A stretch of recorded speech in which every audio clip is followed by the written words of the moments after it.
Meine lieben Brüder und Schwestern im Herrn, guten Tag.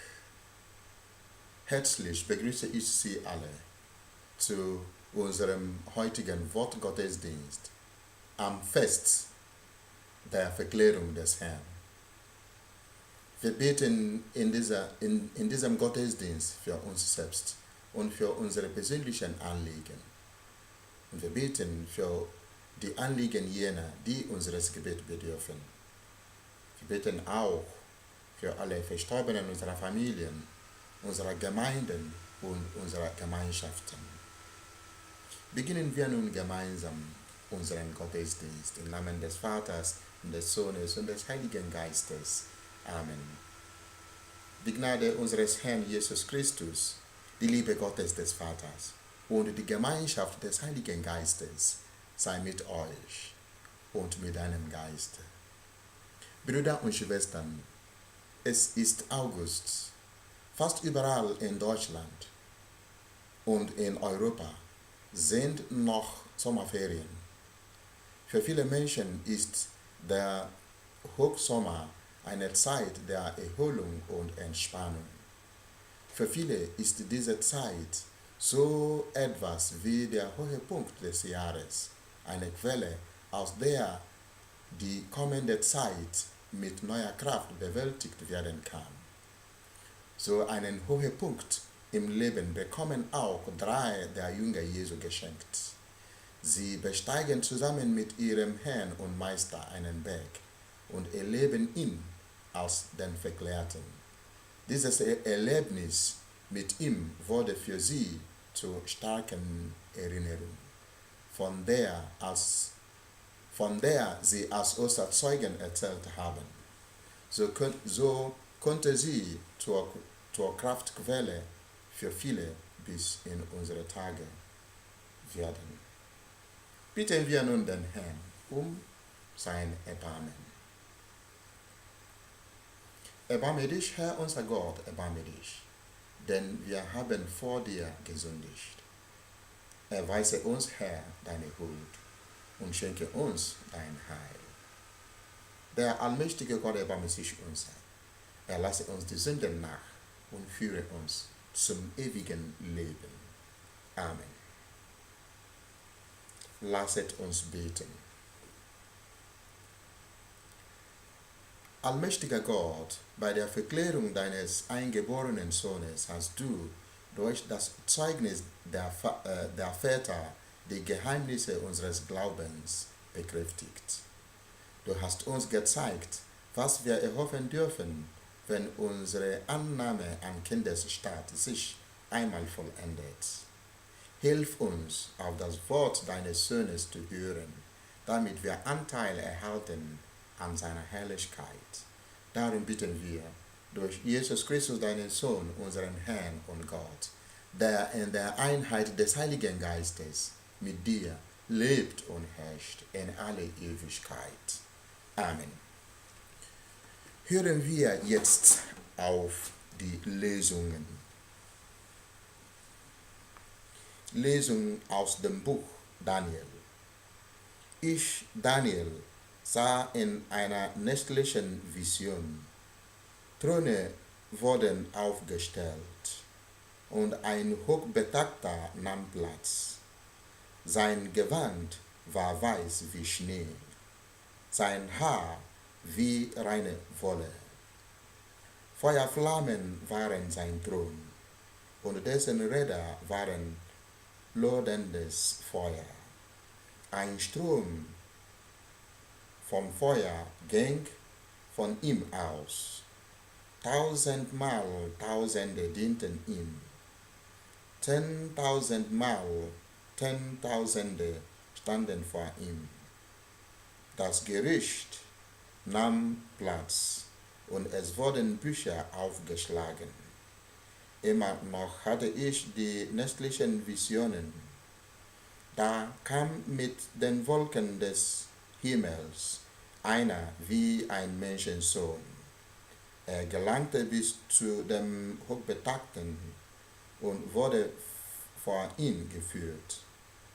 Ihm wurden Herrschaft Würde und Königtum gegeben.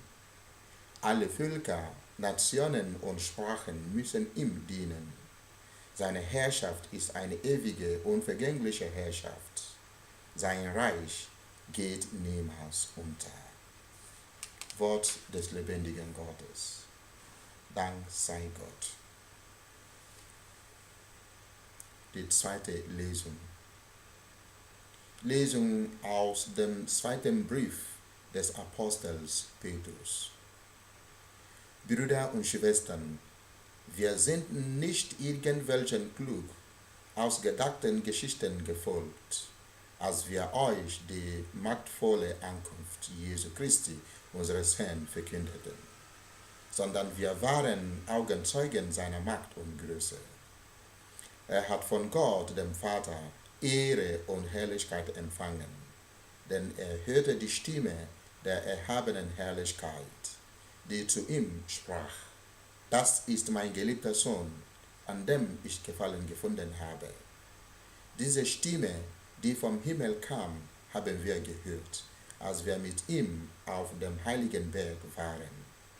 Dadurch ist das Wort der Propheten für uns noch sicherer geworden, und er tut gut daran, es zu beachten, denn es ist ein Licht, das an einem finsteren Ort scheint, bis der Tag anbricht und der Morgenstern aufgeht in eurem Herzen.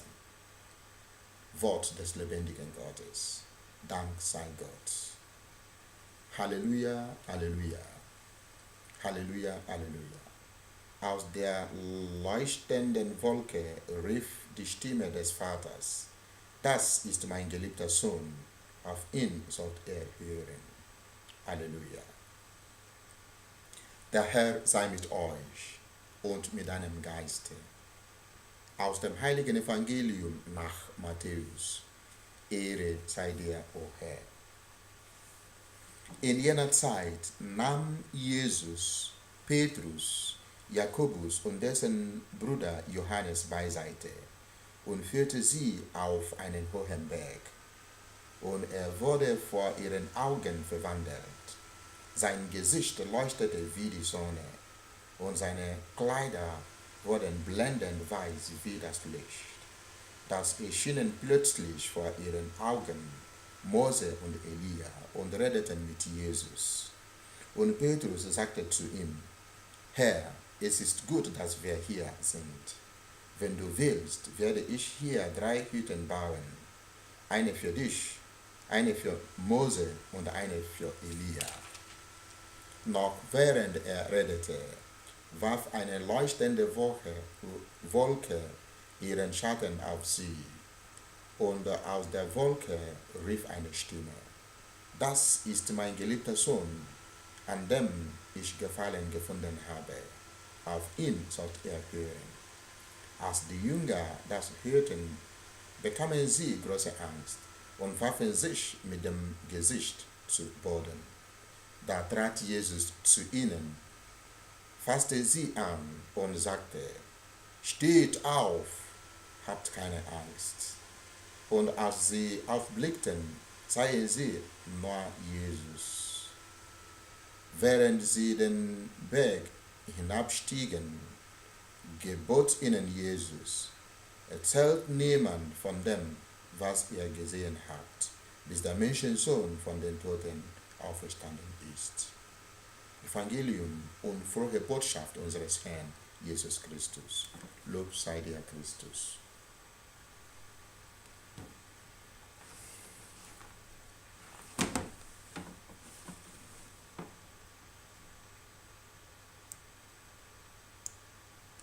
Das ist mein geliebter Sohn, an dem ich Gefallen gefunden habe. Auf ihn sollt ihr hören. Meine lieben Brüder und Schwestern im Herrn, der Berg Tabor ist ein Gipfel in Galiläa, der ungefähr 575 Meter hoch ist.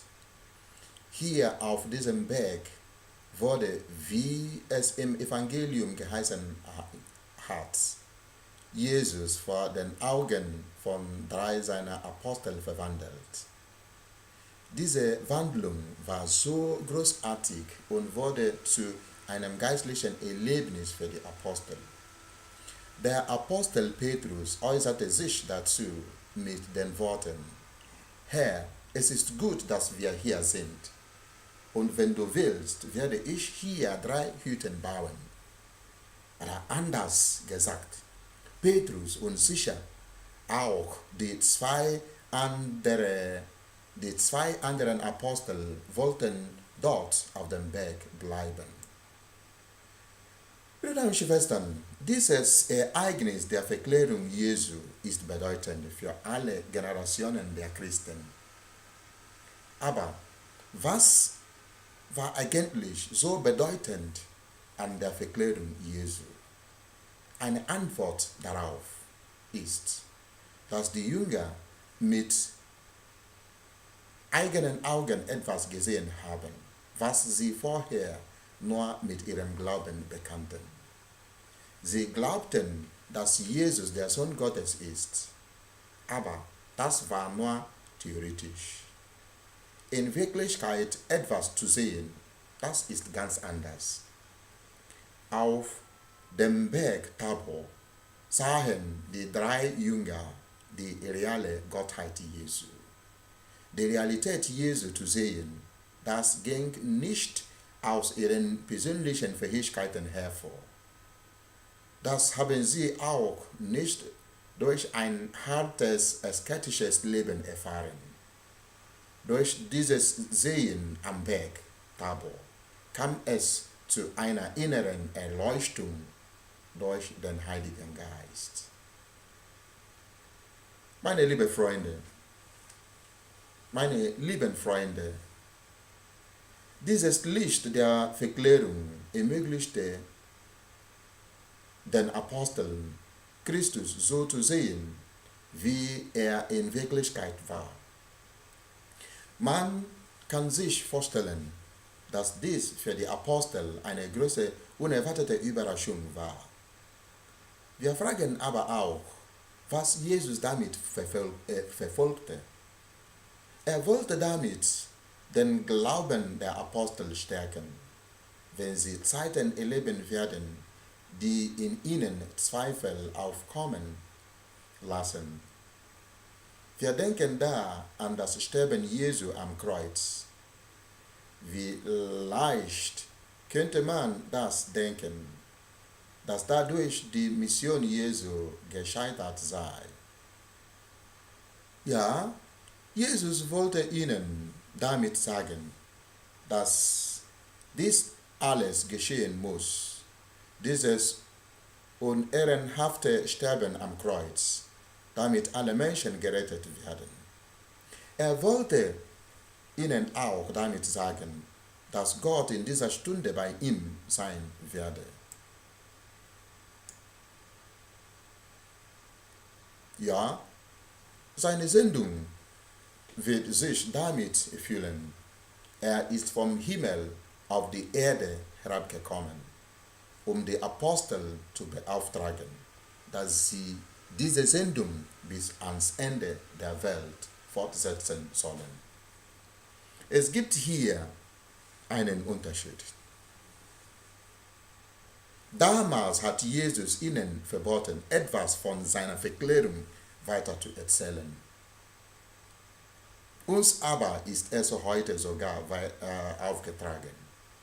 Sagt es sogar weiter, diese Botschaft, die ihr auf diesen Berg gehört habt, geht also zu allen Völkern und macht alle Menschen zu meinen Jüngern und verkündet ihnen alles, was ich euch geboten habe.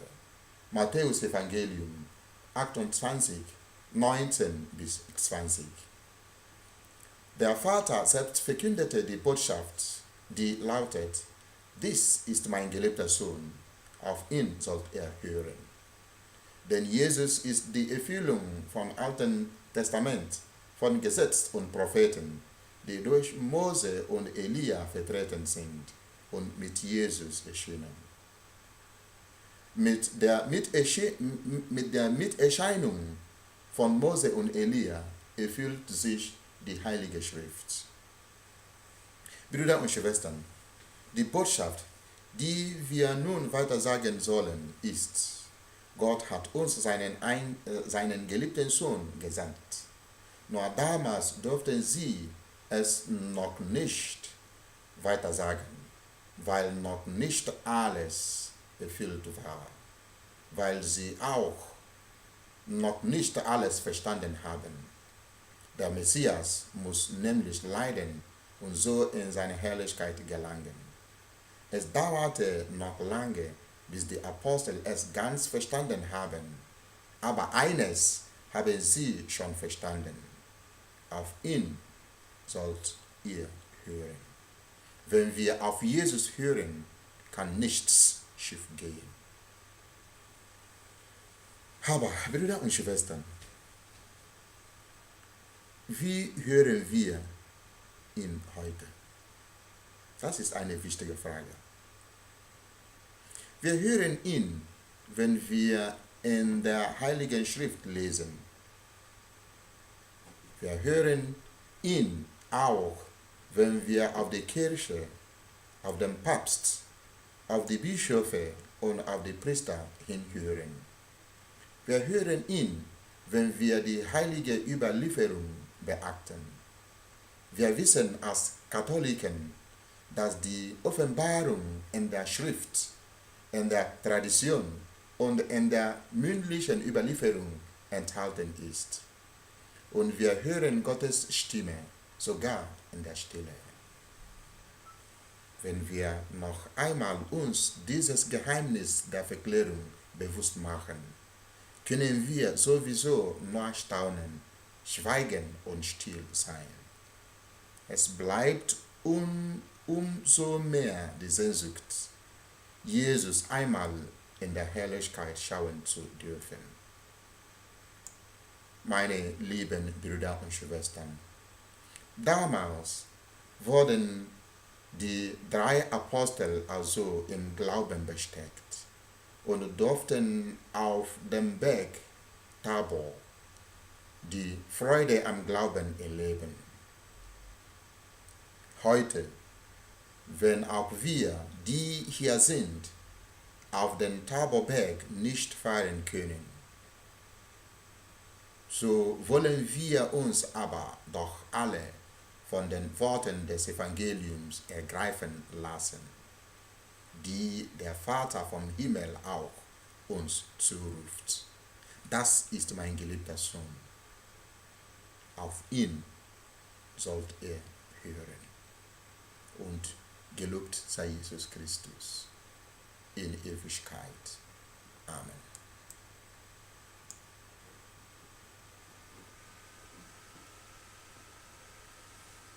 Auf Gottes Wort, das wir ganz eben gehört haben, dürfen wir jetzt mit dem Glaubensbekenntnis Antwort geben. Ich glaube an Gott, den Vater, den Allmächtigen, den Schöpfer des Himmels und der Erde, und an Jesus Christus, seinen eingeborenen Sohn, unseren Herrn, empfangen durch den Heiligen Geist, geboren von der Jungfrau Maria, gelitten unter Pontius Pilatus, gekreuzigt, gestorben, begraben, hinabgestiegen in das Reich des Todes, am 3. Tag auferstanden von den Toten, aufgefahren in den Himmel, er sitzt zu Rechten Gottes des allmächtigen Vaters. Von dort wird er kommen, zu richten die Lebenden und den Toten. Ich glaube an den Heiligen Geist, die heilige katholische Kirche, Vergebung der Sünden, die Auferstehung der Toten und das ewige Leben. Amen. Die Fürbitten. Der Herr Jesus Christus ist König über alle Welt. In dieser Zuversicht dürfen wir ihm unsere Bitten und unsere Anliegen sagen.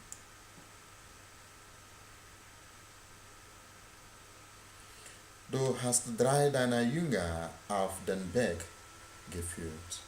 Führe die Menschen und begleite sie, damit sie auf dich hören und deine Herrlichkeit sehen können. Christus, höre uns. Christus, erhöre uns. Du wurdest vor den Augen deiner Jünger verwandelt. Lass alle, die dir nachgefolgen, deine Herrlichkeit schauen in den Begebenheiten ihres Lebens. Christus, höre uns. Christus, erhöre uns. Du hast mit den Propheten des alten Bundes gesprochen. Knüpfe das Band der Einheit zwischen den Religionen und öffne die Konfessionen füreinander, indem sie miteinander Zeugen deiner Verklärung sind. Christus, höre uns. Christus, erhöre uns. Eine Stimme aus dem Himmel hat dich als geliebten Sohn offenbart. Öffne alle Menschen für dein Wort, das du gesprochen hast, und bestärke alle durch deine Taten in guten Werken der Nächstenliebe. Christus, höre uns. Christus, erhöre uns. Du hast den Jüngern geboten, niemand davon zu erzählen, was sie auf dem Berg gesehen hatten, bis zu deiner Auferstehung. Gib unseren Verstorbenen das ewige Leben in deiner Herrlichkeit. Christus, höre uns. Christus, erhöre uns. Herr Jesus Christus, wir blicken zu dir auf und erkennen deine Herrlichkeit in deiner Verklärung. Wir brauchen keine Angst zu haben, aber wir loben und preisen dich in alle Ewigkeit. Amen. Brüder und Schwestern, gemeinsam bitten wir nun zum Vater, wie der Sohn unseres Herrn Jesus Christus, unser Herr Jesus Christus uns zu beten gelehrt hat. Vater unser im Himmel, geheiligt werde dein Name, dein Reich komme, dein Wille geschehe, wie im Himmel so auf Erden.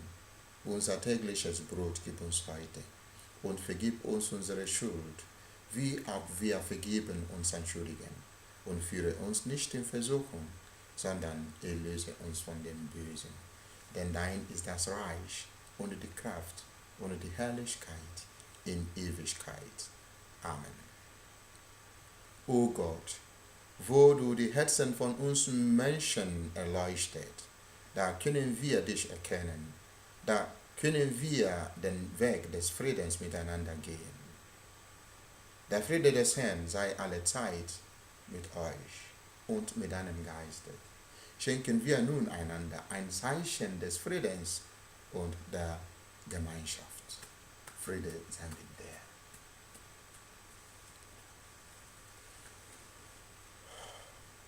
Der Herr sei mit euch und mit deinem Geiste. Bitten wir nun den Herrn um seinen Segen.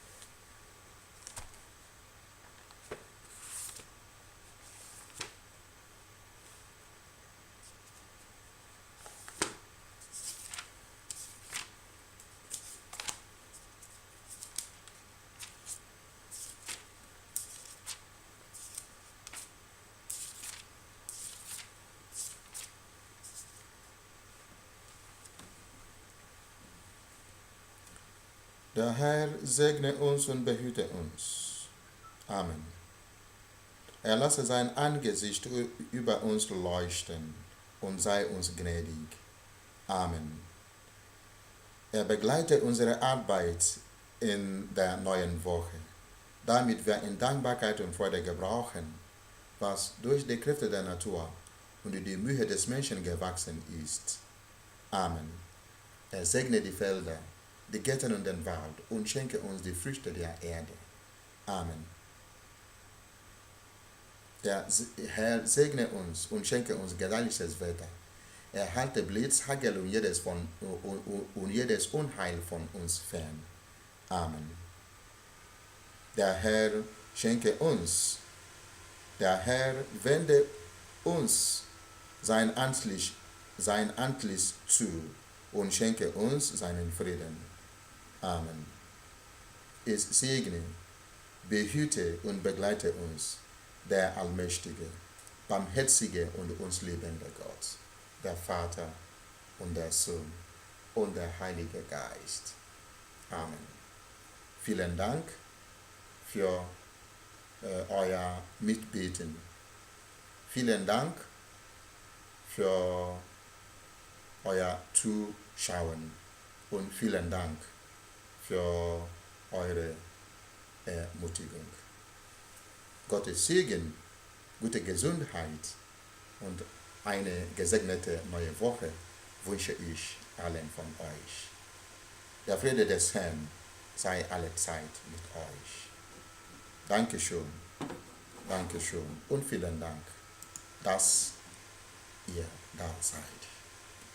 Tschüss, bis wir uns wiedersehen. Gott halte euch fest in seiner Hand. Tschüss.